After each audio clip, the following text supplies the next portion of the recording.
福岡 Day One。一朝早到達香港機場有拿布布嘅打卡位。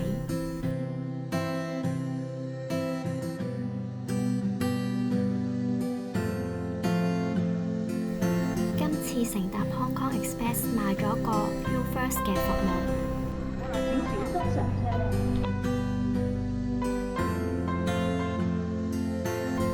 喺機場食完早餐之後就趕住 Final Call。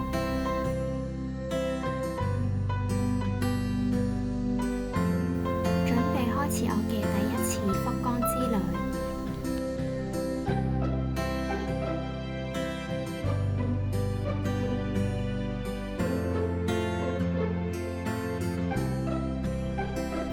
終於到達咗福岡機場。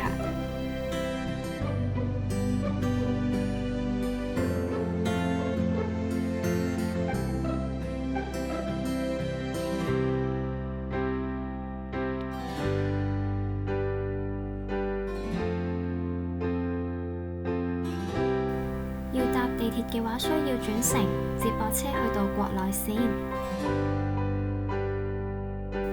大家沿住呢個路線就可以揾到接駁巴士嘅位置。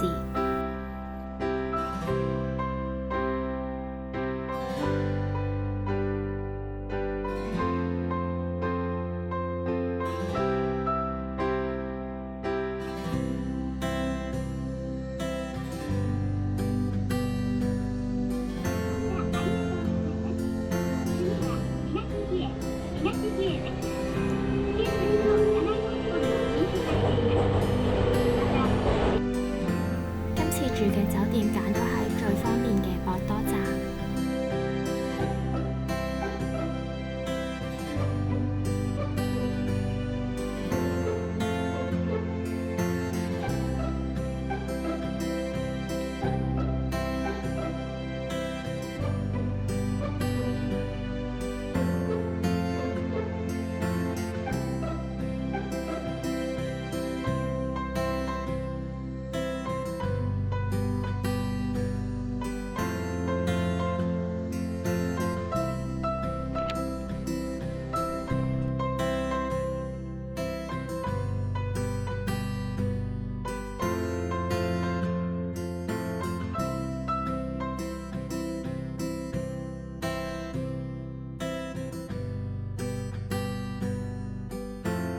check in 之後可以免費攞一啲日用品，同埋酒店嘅2樓會提供男湯同女湯嘅服務，大家可以喺夜晚度浸溫泉。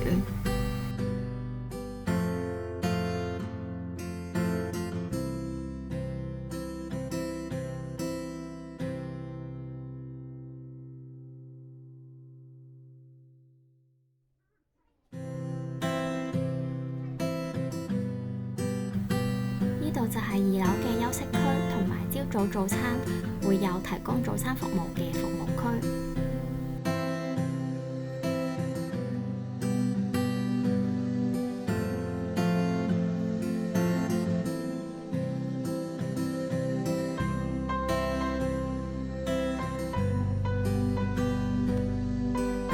check in 之後，我哋第一站去食晚餐先。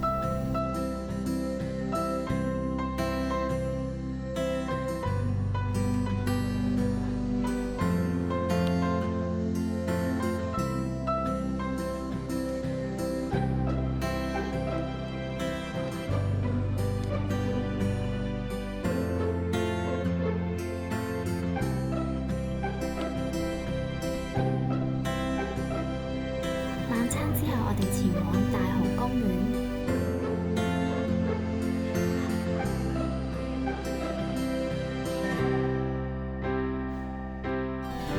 大蠔公園嘅範圍非常之大，我哋沿住個河可以去到唔同嘅景點。今次我哋嚟到期間限定嘅燈光藝術活動。藝術活動喺大蠔公園嘅日本庭園入面。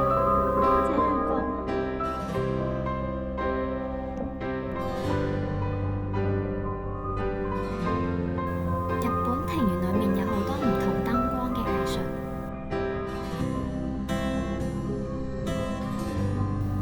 亦都會投射唔同嘅燈光影像。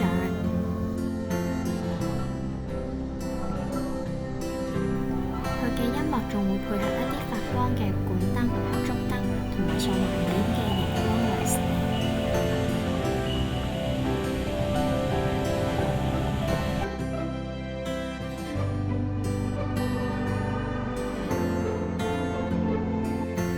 另外最重點嘅就係呢個以月亮為概念設計嘅發光裝置月亮。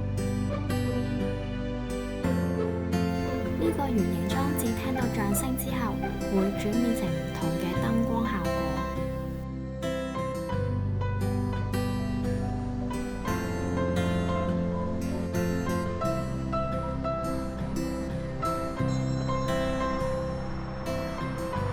呢個燈光展總共有8大主題，不過範圍就唔係好大，大家都可以去睇下。之後我哋返到博多車站，見到一個好大嘅扭蛋店。